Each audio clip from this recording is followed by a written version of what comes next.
ওমর খুতবা পাঠ অবস্থায় মানে ক্ষমতা অবস্থায় মাওলা আলী, একটু খেয়াল করবেন, আলীর সন্তান ইমাম হুসাইন, যিনি আবু বকর সিদ্দিক, তিনি 2 বছর 14 দিন কম 2 বছর খেলাফতকালীন ওনার ক্ষমতা ছিল। আর ওমর ছিল 12.5 বছর। ওমর খুতবার জায়গার মধ্যে ওই ওমর রে হুসাইন যখন গালি দিছেন, গোলামের বাচ্চা গোলাম, ইমাম হুসাইনের জন্য বিচার দাখিল করলেন ওনার ছেলে আব্দুল্লাহ। কেন এই কথার দিকে গেলাম একটু খেয়াল করেন। এখন হুসাইনের বিচার শুরু করবেন। আমার সামনে যতগুলা লোক আছেন তার চেয়ে বেশি সাহাবায়ে কেরাম ওই মুহূর্তে মসজিদে নববীর মধ্যে ছিলেন, কিন্তু সাহাবায়ে কেরামের সামনে হযরত ইমাম হুসাইনকে বললেন। ওমর ডাক দিয়া কয়, হুসাইন, আমার বিচার বড় শক্ত, আমি যেই রাস্তায় যাই 6 মাসের জন্য শয়তান ওই রাস্তা তালাক দিয়া দেয়। আল্লাহ আল্লাহ আল্লাহ। ওমরের পাওয়ার কেমন! আর ওমরের কথা শুনলে আরো আশ্চর্য হইবেন। সহিহ বুখারীর মধ্যে আসছে হযরত ওমর ইনি নীল নদের পানি প্রতি বছরে শুকাইয়া যাইত। আচ্ছা, আপনাদের এখানে তো আশেপাশে নদী নাই, এই খোয়াই নদী তো কাছাকাছি মনে হয়, কথা বলেন ঠিক কিনা? হবিগঞ্জে যে খোয়াই নদীটা, এই খোয়াই নদীর মধ্যে জোয়ার বাটা হয় কি হয় না? যখন বাটা আসে তখন শুকাইয়ে যায়, জোয়ার আসলে পানি ভরপুর থাকে, ঠিক কিনা? তো ওই নীল নদের মধ্যে প্রতি বছর পানি শুকাইয়া যাইতে। তখনকার আমলে উলঙ্গ মেয়েদেরকে চতুর্দিকে ঘুরাইয়া উলঙ্গ করে নাচানোর পর একটা মেয়েকে কোরবান করে রক্ত যখন নদীর মধ্যে দিতেন, আবার জোয়ার ফিরে আসতেন, নতুবা জোয়ার আসতেন না। ওই কালের সরকার ছিল মুসলমান। উনি হযরত ওমরের কাছে চিঠি লিখছেন, হুজুর, আমরার ইন্নাদ্দিন ইনদাল্লাহিল ইসলাম, আল্লাহ বলেছে কোরআনের মধ্যে যে আমাদের ইসলামটা সত্য, আমাদের ধর্মকে আল্লাহ পছন্দ করে। তাহলে আমাদের ধর্মের মধ্যে কি এরকম আছে মেয়ে উলঙ্গ করে নাচায়া রক্ত দিয়ে, মেয়ের গায়ের কোরবানি করে রক্ত দিয়ে তারপরে পানি পাবো? এটা কি আল্লাহর বিধান? আপনি একটা ফয়সালা দেন। আল্লাহু আকবার বলেন। ওমর সাথে সাথে চিঠি লিখলেন, হে নীলনদ, সাবধান হয়ে যাও, আমি ইসলাম জগতের দ্বিতীয় খলিফা, আমি ওমর চিঠি লিখলাম, তুমি আর যেন বলি না দেওয়া লাগে পানি আর জোয়ার বাটা যেন না হয়। আল্লাহু আকবার করেন। চিঠিটা নদীর মাঝখানে রাখতে দেরি, ওই কালে যেরকম জোয়ার আসতেন তার চেয়ে 2 হাত পানি বেশি আসছে। ইসলাম জগতের খলিফার এত পাওয়ার, এত পাওয়ার, এত পাওয়ার। এখন তো আমাদের দেশে আগুনের লিলিকা নাই। আমেরিকাতে দেখা যায় আগুনের লিলিকা, অটোতে আগুন জ্বলে, ঠিক আছে নি, প্লেন দিয়ে পানি দিয়ে নিচে চেষ্টা করে আগুন নিভাবার জন্য। এই দাবাবল যেটাকে বলা হয়, মানে আগুনের লিলিকা আসতেছে মদিনার দিকে। ওমর রাষ্ট্রীয় কাজে ব্যস্ত। সুবহানাল্লাহ। কি কাজে? কি কাজে?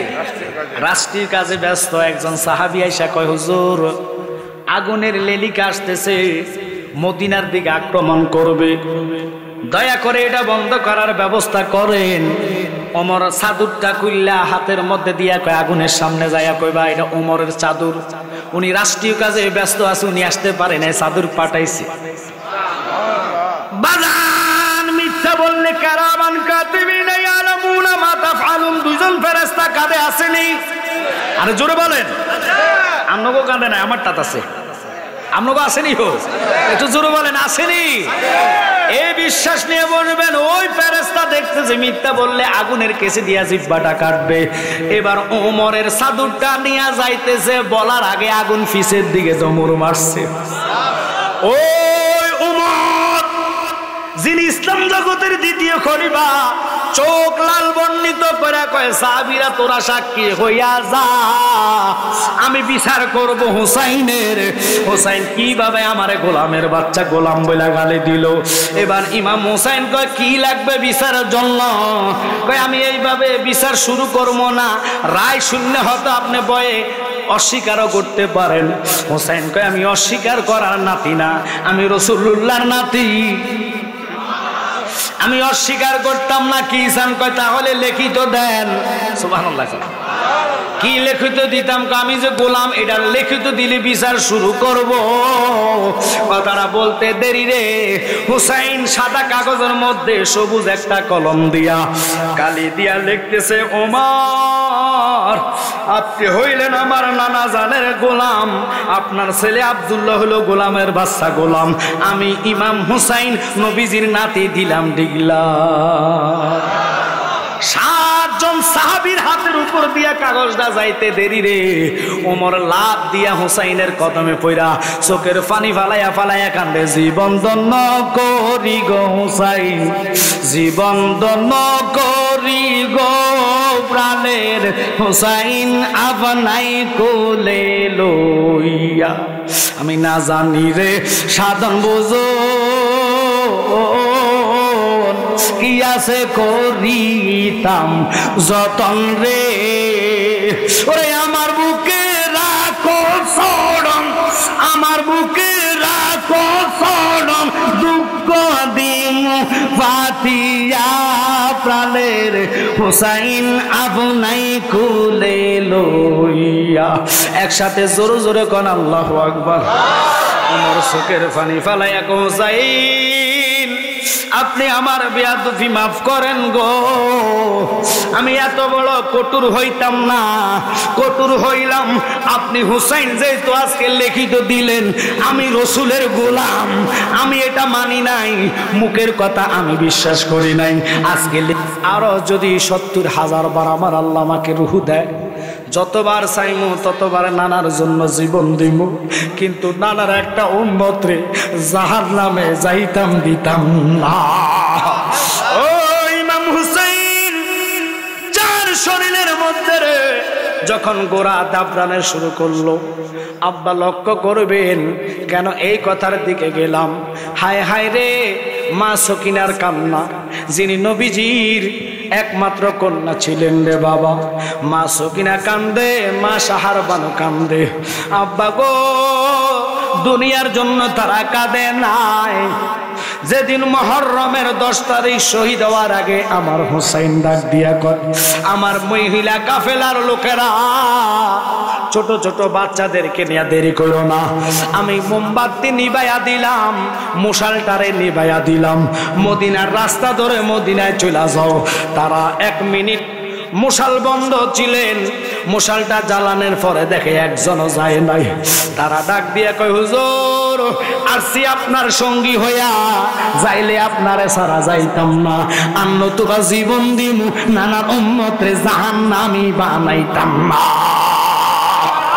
ওই নাতি ইমাম হুসাইন, ওনার দেহ কারবালা মস্তক অর্থাৎ মাথা মোবারক মশালের আগার মধ্যে লইয়া বল্লমের আগায় লইয়া তারা মিছিল করতে করতে করতে করতে আওলাদের রসুলদেরকে, পাঞ্জাতনের সদস্যদেরকে গোড়ার উপরে উঠাইয়া অথবা ওটার উপরে উঠাইয়া কুফার দিকে রওনা হইলেন। 2 মঞ্জিল বাকি ছিল কুফার শহরটায়। সন্ধ্যা যখন হইয়া গেলেন বাবা, হাওলা বিন ইয়াজিদ তার নাম ছিলেন, তার হাওলাতে মস্তক মোবারক তার মানে ঘরের ভিতরে রাখা হইল।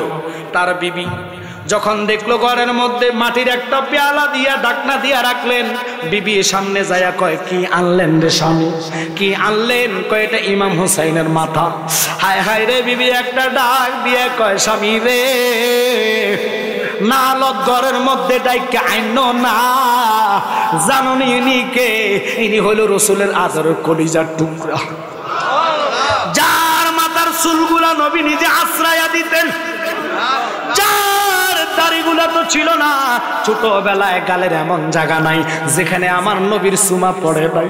যে নবীজির সুমার এত পাওয়ার, এত দাম, আপনারা যারা মক্কা গেছেন তারা বলতে পারবেন, আপনাদের দোয়া আল্লাহ আমার 3 বার বড় হজ করাইছে। এটা বড় না, আল্লাহর ঘর দেখছি, নবীর রওজা মোবারক দেখছি, আরাফা, মিনা, মুজদালিফা আল্লাহ আমাদেরকে দেখাইছে। কিন্তু জানেননি আসওয়াক নামে ফাতরটাতে সুমা দিলে জীবনের গুনাহ মাফ হইয়া যায়। এটা এক বাক্যে সকল মুসলমানেরা মানবে। আর কথা কন না করে, এখানে ওয়াহাবি, খারেজি, শিয়া, তাবলিগি, জামাতি কেউ নাই, সবাই কইব আসওয়াক নামে ফাতরে চুমা দিলে গুনাহ মাফ হয়। কথা কন না কা? এই আসওয়াক ফাতরে এরকম কোন লোক আসেননি মক্কা শরীফ গেছেন হজে? মারহাবা, এই যে আমার বাজানটা আছে, কিন্তু মক্কা শরীফ হজে গেলে বাবা আসওয়াকে চুমা দেন না, খুব কম ফিলিয়ার পাওয়া যায়। কারণ ওখানে যে এত কষ্ট, আল্লাহু আকবার, আল্লাহু আকবার। যারা যায় তারা বুঝে, একেবারে মনে 10-এর মধ্যে একজন পারে চুমা দিতে। চুমার জায়গাটা বড় মারাত্মক কষ্ট। ওই জায়গাটাতে চুমা দিল, এই আসক ছিল দুধের চেয়েও সাদা, দুধের চেয়েও সাদা। চুমাইতে চুমাইতে গুণা টানতে টানতে টানতে টানতে এটা কালো একটা ফাতর হয়ে গিয়েছে। এখন আসেন এই আসওয়াদের এই হাদিস শরীফের দ্বারা জিজ্ঞেস করলাম যে তোমার এত পাওয়ার কেন? তোমার চুমা দিলে তোমার মতন বহু ফাতরে তো আমাদের মনে করেন এই মাধবপুরের পাহাড় কাটলে পাওয়া যাবে, অথবা সুনামগঞ্জ পাওয়া যাবে, অথবা বোলাগঞ্জে পাওয়া যাবে, কতক্ষণ না জাফলংয়ে পাওয়া যাবে। কিন্তু জাফলংয়ের ফাতরে চুমা দিলে গুনাহ মাফ হবে? আপনাকে আওয়াজে কমানো মাফ হবে? কিও মাফ হবে? এই রাস্তার মধ্যে হিজ ডালাই করতে ফাতর দেয়, এগুলাতে চুমা দিলে গুনাহ মাফ হইব? আরো ঠোঁটের গুনাহ হইব, কতক্ষণ না উল্টা রিয়াকশন। ওই যে বলছি নেগেটিভ পজিটিভ, কথা মনে আসেনি? এখন আসেন ওই আসওয়াদে কয় আমার গুণ পাওয়ার আল্লাহ আমার দুইটা দিচ্ছে। কয়টা কয়টা কয়টা? আজীবন তো ওয়া শুনে গেছেন, এই ফাতর ওয়া শুনছেন? শুনেন না। এখন কইবেন হুজুর এটা আবার গুণ কিতা? সব জিনিসের আমি প্রথমে বলেছি নেগেটিভ পজিটিভ আছে কিনা, কথাটা কইছে কিনা। এখন আসেন গুণ কি আর পজিটিভ আর নেগেটিভ কি আমাদের জানার দরকার আসেনি? আব্বা একটু কথা না বললে হবে না, আসেনি? একটু মহাব্বতে দুরূদ পড়েন, আল্লাহুম্মা সাল্লি মাওলানা মুহাম্মাদ ওয়ালা মাওলানা মুহাম্মাদ আল্লাহুম্মা সাল্লি মারহাবা, জবান ছেড়ে দেন। মাওলানা মুহাম্মদ ওয়ালা আলি সাইয়্যিদিনা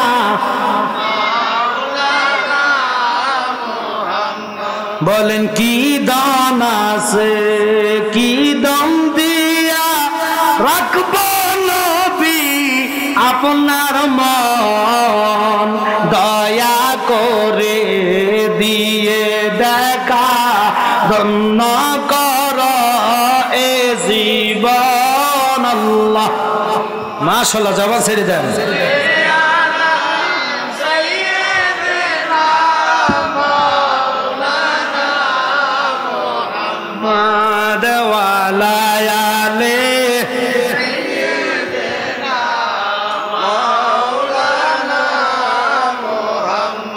গভীর ভাবে মনোযোগ, কেন কথার দিকে গেলাম? ফাতর রে, তোমারে সুমা দিলে তোর গায়ে দুটা টোট লাগাইলে জীবনের গুনাহ মাফ, সত্য না মিথ্যা? মাশাআল্লাহ। কারো কোনো সন্দেহ আছে? যারা যায় নাই তাগো সন্দেহ নাই, যারা গিয়েছে তাগো কোনো সন্দেহ আশা জীবনে একটাই, যদি মক্কা যেতে পারি ওই ফাতরটা চুমা দিব, সগীরা কবিরা গুনাহ আল্লাহ এটার দ্বারা মাফ করে দিব। সুবহানাল্লাহ কইতেন না? এখন আসেন ওই ফাতরে প্রশ্ন করলাম, ফাতর তোমার সে তো আরো বড় বড় আকিক পাথর, জমরুদ পাথর, কত পাথর আল্লাহ বানাইয়া রাখছে, ওগুলো তো চুমা দিলে গুনাহ মাফ হওয়ার কথা আল্লাহ বলে নাই, তোমার এত পাওয়ার কেন? সুবহানাল্লাহ। হযরত ওমর প্রশ্ন করছে, ফাতর রে, আমি তোর চুমাইতাম না, আমি তোর কিস দিতাম না, দি কেন জানোস? তোর শরীরে আমার নবীর দুটা ঠোঁট লাগছে। আল্লাহু আকবার বলেন না? আর ওনাদের নেকের কথা যদি আমি বলি, তাফসিরে মাজহারির মধ্যে আল্লামা ইমাম সানাউল্লাহ ফানিবুদ্দি তিনি বলেন, দুনিয়ার সকল ইবাদত যদি এক ফাল্লাইল ওমরের এক রাত্রের নেকের সমান হবে না। তো ওমর কি বলে? ওমর বলে, তোরা আমি চুমা দিতাম না, দিচ্ছি একমাত্র আমার নবীর ঠোঁট লাগার কারণে। এখন ফাতর রে, তোরা তো ফাওয়ার কেন? আমি ফাওয়ারে ছিলাম না, আমি দামি ছিলাম না, আমি দামি হয়েছি নবীর ঠোঁট লাগার কারণে। এখন নবীর ঠোঁট লাগাতে কি দামি হয়েছে? আমার মধ্যে দুটা গুণ আল্লাহ দিয়েছে। আল্লাহু আকবার। বলো তো তোমার গুণ কি কি? এক নম্বর গুণ, আমার নবী চুমা দেওয়ার কারণে আল্লাহ আমাকে পাওয়ার দিয়েছে, ইমানদারের গুণা আমি চুম্বকের মতন টেনে আমার ফেটের মধ্যে জমা রাখি। সুবহানাল্লাহ, ফকটে থাক। ওরে বাবারে, কিপটা লোক দেখছি, শাহাবুরের মতন কিপটা লোক দেখছি। আর জোর কর না সুবহানাল্লাহ। সুবহানাল্লাহর উপকারিতা শোনেন, এই সুবহানাল্লাহর ধ্বনির সাথে সাথে আসমান থেকে জমিন পর্যন্ত ফাঁকা জায়গা আল্লাহ নাকি ভরপুর করে দেয়। আল্লাহ সুবহানাল্লাহ কইলে নেকগুলা দিতে মন আল্লাহ কিফটামিনি করব। আল্লাহ আপনার মতন আমার মতন আল্লাহর কুদরতি রুহু না, কথা কন না কা, কুদরতি মন না, আল্লাহর কুদরতি মন অসীম, আল্লাহর সাথে কারো তুলনা নাই। আল্লাহ দিতেও জানে, নিতেও জানে, তিনি কে? আরো জোরে কন, আমার রব, আমার মালিক, সবাইকে দিতে জানে, নিতেও জানে। তিনার মানে কুদরতি মন যেই আল্লাহর তো হৃদয়বান, আল্লাহু আকবার। আমরা যত গুনাহ করেছি, অন্যায় করেছি, আল্লাহ ইচ্ছা করলে গজব দিয়ে জায়গা শেষ করতে পারে কি পারে না? আল্লাহ করে নাই। আপনারা ইতিহাস জানেন, নমরুদের মতন বেড়ারে ল্যাংরা একটা মশা দিয়া নাকের মধ্যে ঢুকাইয়া 400 বছর জুতা ফিটা করছে। আল্লাহ তো ফাইলে একবার জুতার বাড়ির লোকের রুহু নিতে পারত। আল্লাহ কয় না, এখন নিতাম না, তুই 400 বছর খালি এটার গুতাইবি।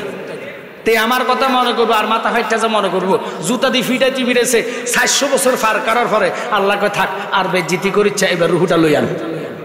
তো আল্লাহ চাইলে সব কিছু হয়।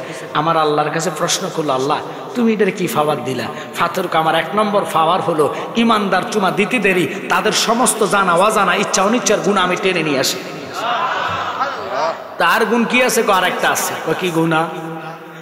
আরেকটা গুণ হইল যারা নবী মানে না, আহলে বাইত মানে না, নবীর নূর বিশ্বাস করে না, ঈমান হারা লোক বেঈমানেরা, যারা জাহেল মার্কা মৌলবী, ওরা সুমা দিতে দেরি গো।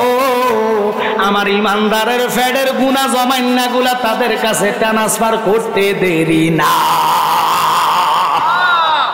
তাহলে গুনাহ আনতেও জানে, দিতেও জানে। এই যে মোবাইল ফোন, খুব খেয়াল করেন, মোবাইলে বিকাশের টাকা উঠলে, বিকাশের টাকা ঢুকলে এটা আবার বাইর করা যায়নি। কথা কোন টাকা ট্রান্সফার, এটাকে কি বলা হয়? Mobile money transfer. এইখান থেকে ওখানে ট্রান্সফার করা যায়। ওই পাথর কয় খুশি হইও না। কেন? ইমান আসেনি, আগে চাও। ইমানওয়ালা হলে সুমা দিলে গুনাহ নিব, বেঈমান হলে গুনাহ ট্রান্সফার করবো। এবার যতই সুমা দাও, আগে ইমানওয়ালা হতে হবে, ঠিক কিনা? এখন ইমানওয়ালা কি? কোরআন মানছেন, ইমান হয়ে গেছেন নট। রোজা রাখছেন, ইমানওয়ালা হয়ে গেছেন নট। কারণ এটা আমি বলি নাই, তার আগে ফেরেশতার লিডার মাগমা, যিনি মালাইকা ফেরেশতা, যিনি ফেরেশতাদের উস্তাদ, যিনার ইবাদতের কোনো শেষ ছিল না, ওই মানে লিডার যিনি শয়তান মকরুম হয়ে গেছে, উনি একদিন নয়, 2 দিন নয়, ওরে 9 লাখ বছর ইবাদতে মকরুমে না লতিফাই, আদম সেজদা না করিতে তার নামাজ বিফলে যায়, ঠিক কিনা? আমাদের দেশে বহু নামাজি আছে, যাই দেখেন আসক তো নামাজ পড়ে, সুদ ছাড়ে না। বহু নামাজি আছে, যাই সানগো গুঁজ দিয়ে, লেংটি গুঁজ দিয়ে লাইল কাটে। আমনগো দেশও না থাকতে পারে, বহু হাজি সাহেব আছে মানুষের হক নষ্ট করতেছে। কথা কন না কা? ওইটির কথা কইছি, ওটি যে লোভে নাম লাগাইতো, আমরা নাম লাগাইতাম যাই না, আমরা আল্লাহ রাসূলকে খুশি করার জন্য যাই, ঠিক কিনা? ওই হুসাইন হাওলা বিন ইয়াজিদের ঘরে যখন মস্তক ছিল, আল্লাহর কসম ওনার স্ত্রী কেঁদে দিলেন যে স্বামী রে, তুমি জানো না তুমি গজব ঘরের মধ্যে ডাকে আনো না, কোন গজব আসতেছে একমাত্র আল্লাহ জানে। তাড়াতাড়ি ওনার মস্তক মোবারক তুমি কেন আনছো? মানুষ স্বর্ণ আনে চুরি করে, রূপা আনে চুরি করে, হীরা আনে চুরি করে, তুমি কি আনলা? মস্তক মোবারক ছিল, এই মস্তকে অসংখ্য সুমা আমার নবীর আছে। বউকে আমি তোমার সাথে ঘর করব না, তাড়াতাড়ি যাইয়া এটা মাটির ফেয়ালা থেকে একটু উঁচু জায়গার মধ্যে রেখে বউ তার সাথে ঘর তালাক দিয়ে চলে গেলেন। দেখেন মহিলা চিনল, পুরুষ নবীর আওলাদকে চিনল না। হাওলা বিন ইয়াজিদ পরের দিন যখন হয়ে গেল, এই দামেস্কে যাইয়া, একটু খেয়াল করেন, দামেস্ক হলো ইজিদের বাড়ি, কিন্তু তারা ছিল কুফার জমিনে। 3 দিন পর্যন্ত কুফার মধ্যে ইবনে জিহাদ যে দুষ্ট ছিল, তার মাধ্যমে, নেতৃত্বের মাধ্যমে সমস্ত আওলাদ রসুলের মস্তকগুলা বর্ষার আগায় নিয়ে অলিতে গলিতে কুফার নগরে নগরে ঘুরছে। কুফাবাসীরা যখন কাঁদলেন, ওনাদের কল্লা মানে মাথা মুবারক দেখে কান্না শুরু করে দিলেন। কিন্তু মা বাবারে লক্ষ্য করবেন, যিনি জয়নব ছিলেন নবীজি, যাকে এত ভালোবাসতেন, মা বাবা হুসাইনের বোন জয়নব চোখের পানি ফালাইয়া ফালাইয়া তাদের দিকে নিক্ষেপ করে কথাগুলা বলতেছে, তোমরা না চিঠি দিয়েছ আমার ভাইজানকে আসার জন্য, তোমরা না মুসলিমকে চিঠি লিখেছ, এই চিঠিবাসী ওলা কই, যতই কান্দো না কেন, যতই মাতন করো না কেন, আমি দোয়া করে যে আল্লাহ তাদেরকে কিয়ামত পর্যন্ত কাঁদায়। এই জন্য কিছু জাত আছে হাই হোসেন করে কাঁদে কি কাঁদে না? আপনারা মাইন্ড করেন না, আমরা হোসেন কইয়া কাঁদি, এটা এক ধারণা। যারা হোসেনকে কতল করা হাই হোসেন বলে কাঁদে, আরো হোসেন লাগাইলে কারবার হবে, আরো জোরে কোন কারবার হবে। তাহলে আমি কাদের কথা বললাম? যারা হুসাইনকে কতল করে, হুসাইনের নাম মানে না, এজিদের প্রশংসা করে, এজিদ নাকি মুসলমান। হ্যাঁ মুসলমান, এজিদি মুসলমান আমরা চাই না, আমরা চাই হুসাইনি মুসলমান। কথা ঠিক কিনা? এজিদি মুসলমান যদি হন, নামাজের দাম নাই, রোজার দাম নাই, হজের দাম নাই, জাকাতের দাম নাই, ফর্দার দাম নাই, ফুসিদার দাম নাই, ডিলার দাম নাই। আজকে ওয়াদা করতে হবে, যদি হুসাইনকে ভালোবাসেন, হক হালালি বেঁচে চলা দরকার আছে কিনা? আপনারা মনে করেন এখন তো বাংলাদেশটা খুব কঠিন অবস্থা আছে সুন্নিদের জন্য, কারণ আপনারা জানেন না, অসংখ্য মাজারে হাত দেওয়া হয়েছে, মাজার ভেঙেছে। আল্লাহর কসম, আমি জালালি কথাটা বলি, মনে রাখবেন। আমি যদিও মরে যাই, কথাটা মনে রাখবেন, রেকর্ড হচ্ছে। এই দেশে শান্তি ফিরে আসবে না, কখনো আর শান্তি হবে না, যেই দলে আসুক না কেন। কেন জালালে? আপনি কি গায়েব জানেন? গায়েব না, কারণ আল্লাহ বলেছেন মান আদালি ওলিয়ান ফাকাদ আযানতু বিল হারব। যারা আমার বন্ধুদের সাথে ওলি আল্লাহর সাথে বিয়াদফি করে, আমি আল্লাহ তাদের জন্য নিজে যুদ্ধের ঘোষণা করি। এখন যুদ্ধ করে কে? আরে কথা কন কে? ওলি আল্লাহর মাজার মাংস তো আল্লাহর লগে আমি আপনি মনে করেন ইরান থেকে গ্যানেট হামলা করলে লাভ হইব? আরে কথা, পারমাণবিক বোমা মারলে লাভ হইব? আমেরিকা থেকে ওই যে ফাঁকির মতন বিমান আনলে, বোম মারলে আল্লাহর সাথে পারবেন? ওখানে কারবার হবে না। কথাটা কেন গেলাম? কারণ এতগুলা অলির মাজার ভাঙা হয়েছে।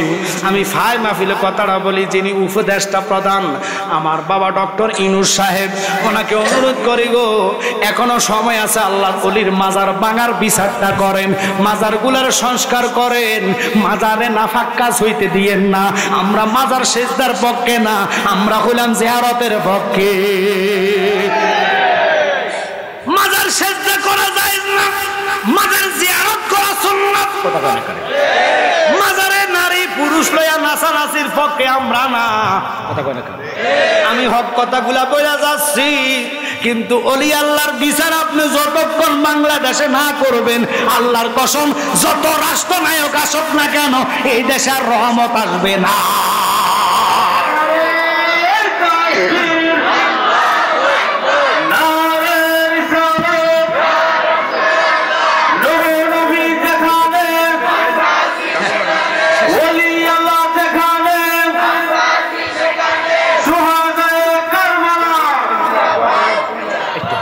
বাবা, ওনারা ব্যস্ততা মানুষ, আপনারা না মনে করেন এখন যাবেন খাতার তলে ডুববেন, বেটার আবার সকালবেলা বিচার আসালে দুমুর দিতে হবে। কথা কন ঠিক কি না?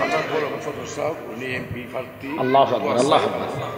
ওনার ভাই এমপি প্রার্থী, দোয়া করি আল্লাহ যেন ওনাদেরকে এই দেশের ক্ষমতা নেই, এই দেশের ওলি আল্লাহর পক্ষে থেকে বিচার আচার করতে পারে। সকল বলে না আমিন। কারণ আমরা একটাই জানি যে আমার বাবা ইমানি চেতনা নিয়ে বসছে, বুঝে নবীর প্রেম, এই জন্য এই স্টেজ আসছে। যারা আমার নবীকে ভালোবাসবে, সে যদি মেতর হয়, ওই আমাদের মানে কি কয়ে, যিনি আল্লামা শহীদ নুরুল ইসলাম ফারুক হুজুরের কথা, সে যদি মেতর হয়, তাকে আমরা কলিজা জায়গা দিব। কথা কোন ঠিক কিনা? যদি সে নবী না মানে, নবীর মহাব্বত না থাকে, সে এমপি মন্ত্রী মিনিস্টার হোক, আমরা তাকে মানি না। কথা কোন ঠিক কিনা? আমার ভাইয়ের কলিজা আবার আমার নবীর ভালোবাসা, ওনার জন্য দোয়া করি, ওনার ভাইয়ের জন্য আমরা দোয়া করি। আমিন বলেন। আল্লাহ যেন ওনাদের আশা। আল্লাহ সৈয়দ ফয়সাল সাহেব, আমি অনেক জায়গায় নাম শুনছি, আল্লাহ ফয়সাল সাহেবের হায়াতে বরকত, জনগণের খেদমত আল্লাহ কবুল করে। আমিন বলেন। কারণ জনগণের খেদমতটা উপরওয়ালা থেকে ডিগলার আসতে হয়। কথা কোন ঠিক কিনা? আমরা দোয়ার মালিক, দোয়া করব।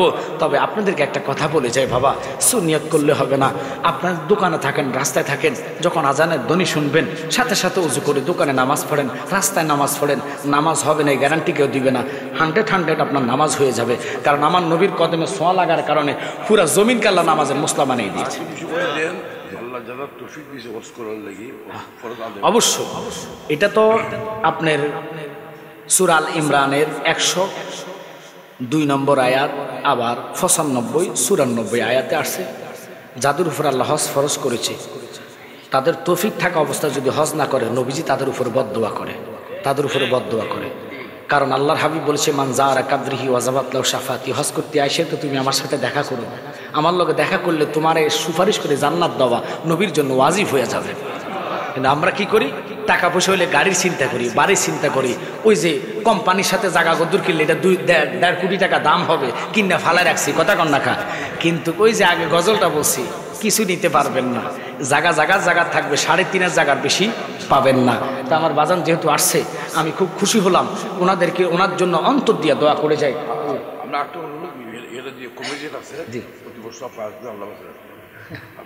আচ্ছা, আমার যদি হায়াত থাকে, মদিনাওয়ালা যদি হায়াত রাখে, আমি ওয়াদা করি না, কারণ ওয়াদা করি ভঙ্গ করা আর গুনাহ।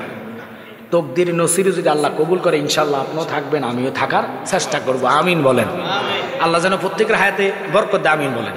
বাজান তো কারবালার ইয়েতে গেছি, মাত্র শুরু হলো, উনি চলে যাক, উনি যাতে ব্যস্ত মানুষ, আল্লাহ ওনাকে সুস্থভাবে বাড়িতে নেক, হায়াতে বরকত দেখ, ফ্যামিলি হায়াতে বরকত দেখ। সকলে বলেন আমিন। একটু দরুদ পানি। ইয়া রাসূলুল্লাহ, ইয়া রাসূলুল্লাহ, শুনেছি হাদিসে দেখিলে আপনাকে জীবনের গুনাহ জড়িয়ে পড়ে দিও গোদা গোলাম বলিয়া ইয়া রাসূলুল্লাহ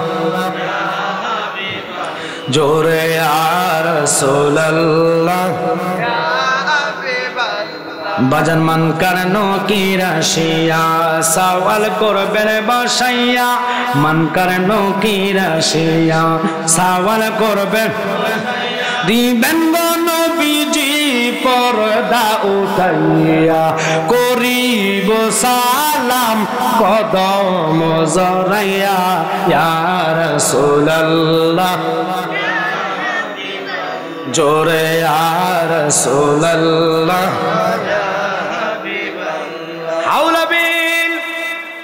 ইয়াজিদ যখন ইবনে জিহাদের কাছে মস্তক মোবারক জমা দিলেন, সে ডিক্লার দিল আর দেরি নাই, তোমরা কুফার অলিতে গলিতে রাস্তায় রাস্তায় কুফা নগরের সরকারি ভ্রমণের গেটের মধ্যে হুসাইনের মস্তক মোবারক সারাদিন টাঙাইয়া রাখছে, যে আর যেন দুঃসাহসকে ইয়াজিদের পক্ষে না করে। বাজানো খোদার কসম রে, হাসরের ময়দানে হুসাইন যার দিকে তাকাইব, আমার আল্লাহ কয় বন্ধু হুসাইন কেন তার দিকে তাকাইলো? মনে হয় হুসাইন তার প্রতি রাজি আছে, আমি আর দেরি করতাম না, তার হিসাব লাগে না, তারা জান্নাত দিয়া দাও। ওই হুসাইনের মস্তক অলিতে গলিতে বর্ষার আগার মধ্যে টাঙ্গায়া মিছিলে মিছিলে নিলেন। আব্বারে খুব খেয়াল করেন, লক্ষ্য করেন, জয়নব চোখের পানি বালাইয়া কয়, হে কুবাবাসী, কার জন্য মাতম করো, কার জন্য চিল্লে কাঁদো? যেই দিন যদি তোমরা চিঠি না লিখতা, আজকে আমার ভাই হুসাইনের এই গতি হইতো না, আমার ভাইয়ের দুইটা সন্তান শাহাদাত বরণ করতো না, আমরা স্বামী হারা হইতাম না, আমার ভাই চলে গেল শাহাদাতের পেয়ালা পান করলো। কিন্তু আমি বদদুয়া দিয়া গেলাম, কিয়ামত পর্যন্ত তোরা এইভাবে মাতন করবি। এইভাবে রাত্র উদযাপনের পরে ইবনে জিয়াদ দেরি করলেন না, দামেস্কের উদ্দেশ্যে রওনা হইলেন। এজিদের দরবারে মস্তকগুলা জমা রাখবেন, গোড়ার মধ্যে সাওয়ার করাইলেন, উটের মধ্যে উঠাইয়া 4 দিনের রাস্তা তারা রওনা হইলেন। প্রতিমধ্যে এক রাত্র হইয়া গেল, সন্ধ্যাবেলায় যখন হলো সামনের অগ্রসর তারা হবে না, ওখানে খ্রিস্টানের একটা গির্জা ছিলেন, গির্জার সামনে ওদের ফার্দি এসে দেখতেছে হুসাইনের মাথা মোবারক, চিনতে পারে নাই, ওখান থেকে নূরের জলমল জলমল আসতেছে। ইমাম হুসাইন মস্তক মোবারক দেখে ওই ফার্দি এভাবে হাত দিয়ে তাদের পথ আটক করলেন। তোমরা কই যাও, এই রাত্রে কোথায় যাবা? আমরা এখানে অবস্থান করবো। কয় না, সামনে যেতে দিব না, আসো তোমরা আমার এই গির্জার মধ্যে অবস্থান করো, হুসাইনের মাথা মোবারক আমার কাছে দাও, আমি একটু ওনার মাথা মোবারকের খেদমত করবো। আওলাদ রসুলের খেদমত যদি করতে পারি গো, আমি এই ফার্দির জীবন ধন্য হইয়া যাইবা। খ্রিস্টান হইয়া হুসাইনকে চিনল, নামে মুসলমান, কাজে না তারা চিনল না। তারা কয় দেওয়া যাবে না। এবার ওই ফার্দি ডাক দিয়া কয়, বাবা শোনো, তোমাদেরকে আমি অর্থ দিমু, টাকা দিমু, আমার জীবনের যা উপার্জন আছে সব দিয়া দিমু, তবু আমার একটা রাত খেদমতের সুযোগ দাও। বাবারে লক্ষ্য করেন, মনোযোগ। এবার আওলাদের রসুলদেরকে নিয়া টাকার কথা শুননা, কয় কত টাকা দিবা? আমার সারা জীবনের রোজগার ছিল 80,000 দিরহাম, এই টাকাগুলো আমি তোমাদেরকে দিয়া দিব। বাজানো ফার্দি হইয়া, খ্রিস্টানের লিডার হইয়া, হুজুর হইয়া, উনাদের ঠাকুর হইয়া যদি উনি ইমাম হুসাইন রে চিনতে পারে, আমাদের বাংলাদেশে এরকম বহু মুসলমান আছে দাড়ি টুপি বাগরি হুসাইন রে মানে না, ঠিক কিনা? ওদের পিছে নামাজ হবে না, ওদের পিছে সালাম দিল সালাম হবে না। শেষ কথাটা শোনেন। এবার ফার্দি কি করলেন? আওলাদে রসুলদের মেয়েদেরকে, বাচ্চাদেরকে নিয়ে সুন্দর গির্জার পাশে একটা রুমে রেস্ট করার জন্য দিয়া দিলেন। আর তিনি কি করলেন? উপাসনার জায়গা, অর্থাৎ আমরা ফিরসাবেরা যারা ইবাদত করি, আছে কিনা ওরকম জায়গা, দরবারে একটা রুম থাকে, আলাদা রুম। পীর সাহেব এখানে ইবাদত করে, ওই ফার্দি যেখানে ইবাদত করে সেখানে মস্তকটা নিয়া নিজের শরীরের রুমালটা আতর এবং খুশবু দিয়া বাবা হুসাইনের দাড়ি মুবারক চুল মুবারকে লাগাইয়া রক্তগুলা পরিষ্কার করতেছে।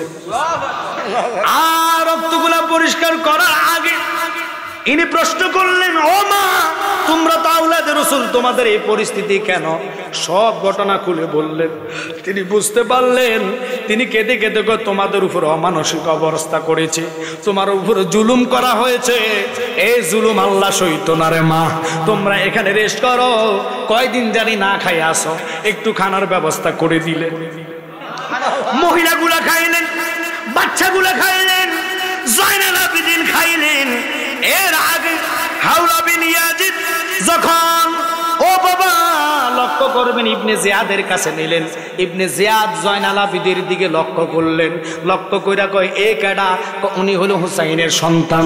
কয়, একে কেন রাখা হইছে, একে কেন কতল করলা না? এবার যারা শিমর সহ ডাক দিয়া কয়, হুজুর এরে কতল করবো কেন? এ তো আমাদের সাথে যুদ্ধ করার জন্য আসে নাই, সে তাঁবুর মধ্যে অসুস্থ অবস্থা ছিল। কয়, না না, তার মস্তক আলাদা কইরা দাও, তারে যদি রাখো বংশ থাকিয়া যাইব, তারে নির্বংশ কইরা শেষ কইরা দাও। কথাটা কইতে দেরি গো, মা শাহরবানু এবং মা সকিনা এবং মা জয়নব সামনে যায়া এইভাবে দুটা হাত দিয়া কয়, ইয়াজিদ রে, ও হাওলা বিন ইয়াজিদ, তোরা যতই চেষ্টা করো না কেন, আমি শাহরবানু থাকতে, আমি জয়নব থাকতে আমার বাতিজার গায়ে আঘাত করতে দিতাম না। আগে আমার কতল করো, তারপরে আমি ওদেরকে মারবো।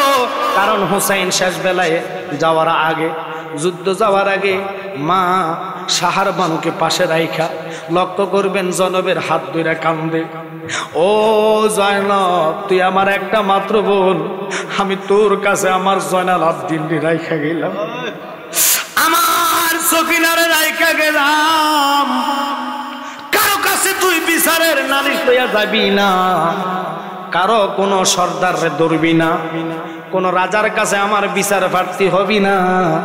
ভাই তোর একটা সুপারিশ করা যায়, যদি কখনো মদিনায় যাওয়ার সুযোগ হয় তাহলে আমার নানার কদমে আরজি করিস। আমরা বিচার করার লোক পৃথিবীতে কেউ নাই, আমাদের বিচার পৃথিবীতে আল্লাহ করতে দিবে না, কারণ আমরার বিচার হবে হাসরের ময়দানে আল্লাহর সাথে। যতক্ষণ নানার উম্মত জান্নাত না দিব, আমি হুসাইন জান্নাতে কদম দিতাম না।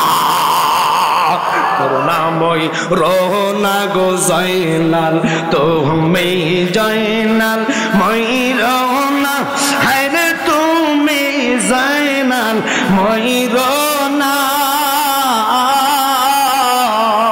তুমি জয়নাল গেলে মারা, নবীর বংশ থাকবে না।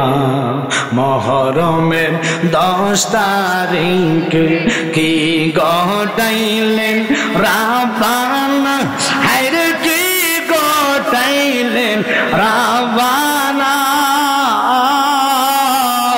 কলিজা ফাটিয়া যায় গো শুনিলে তার ঘটনা। শুধু ঘটনা শুনলে হবে না বাজানো, ওই জয়নব ফার্দির কাছে ঘটনাগুলা বলার পরে, ফার্দি রে তুমি কেমনে বুঝলা আমরা যেখানে আসতেছি? কম্বলটা কান্দে, আমি বুঝতে পারলাম নিশ্চয়ই বড় ধরনের ঘটনা ঘটছে। আমি আর দেরি করে নাই, গির্জা থেকে বাইর হয়ে তোমাদেরকে দেখতে পাইলাম। মারে মা, এই এক রাত্রে নি হুসাইন আমারে কবুল করবে। আব্বা, সারা রাত ওই লোকটা ফার্দি হইয়া খ্রিস্টান হইয়া হুসাইনের মস্তক মোবারকের দিকে তাকায়া তাকায়া বেলবেলায়া সারা রাত্র কান্না করেছে। একটা বুটা ঘুমাই নাই।